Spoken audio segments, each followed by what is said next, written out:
Marriage in the dark. Sam Heughan and Caitriona Balfe were once considered one of the golden couples of the entertainment industry. They met on the set, where romantic scenes lit up a love that seemed destined to be. When they stepped off the screen, both chose to hold hands and continue, despite the scrutiny and endless gossip from the public. But marriage, unlike cinema, cannot be rewritten with a perfect script. Sam is an extrovert, loves adventure, and always wants to move. Caitriona craves peace and a stable home after many years living in the spotlight. At first, that contrast attracted them to each other, like two opposite poles. But gradually, the differences turned into cracks. In the early years, both tried to compromise. Sam often put off her trips to go home, while Caitriona learned to accept long periods of silence when her husband was absent. But that tolerance did not last forever. The initial arguments were only about trivial matters. Sam forgot a date. Caitriona was so busy that she missed a vacation. Gradually, the arguments became deep, hard to heal scratches. The most bitter thing was, they still loved each other, but that love had changed. It was no longer gentle but a burden.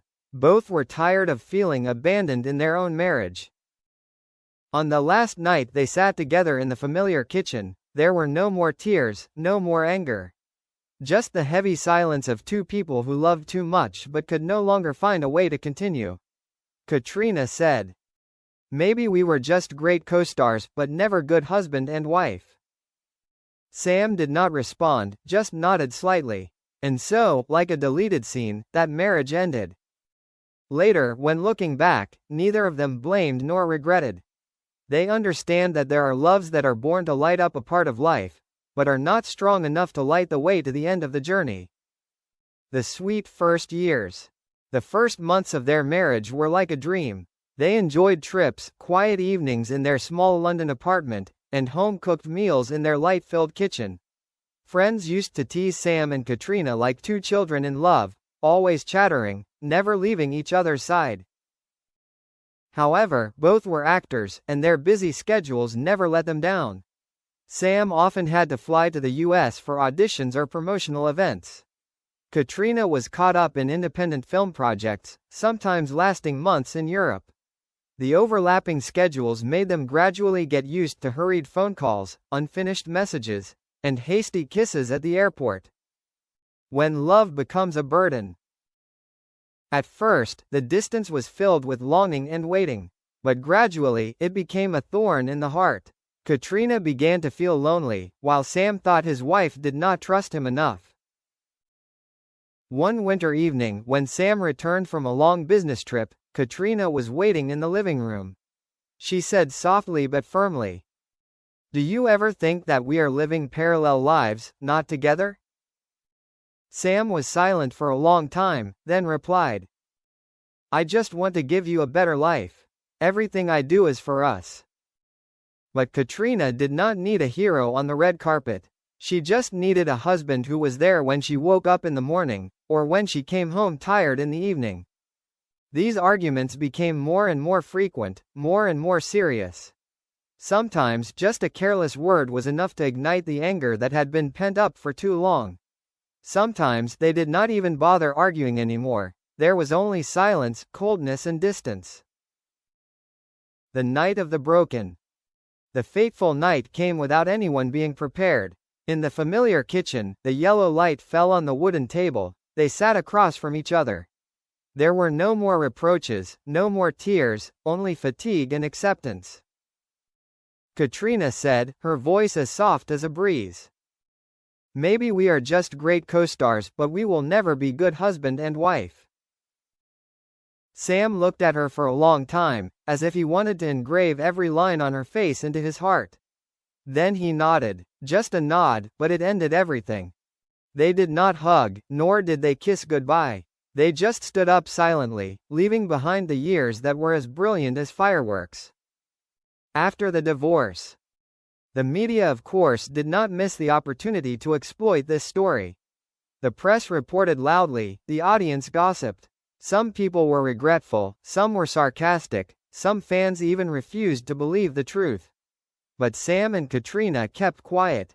They did not want to turn their personal pain into entertainment for the world.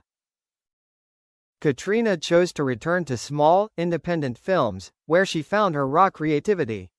She also took up painting, an old hobby that had been neglected, as a way to heal. In her paintings there were always images of unfinished wings, as a metaphor for love that could not fly to the end of the sky. Sam threw himself into new projects, both film and business. Outsiders thought he was at the peak of his career, but close friends knew that it was just his way of filling the void. At night, he still opened his phone to scroll through old photos, lingering the longest on Caitriona's radiant smile. When love turns into friendship. Months later, they met again at a film event. The moment they met, both were stunned.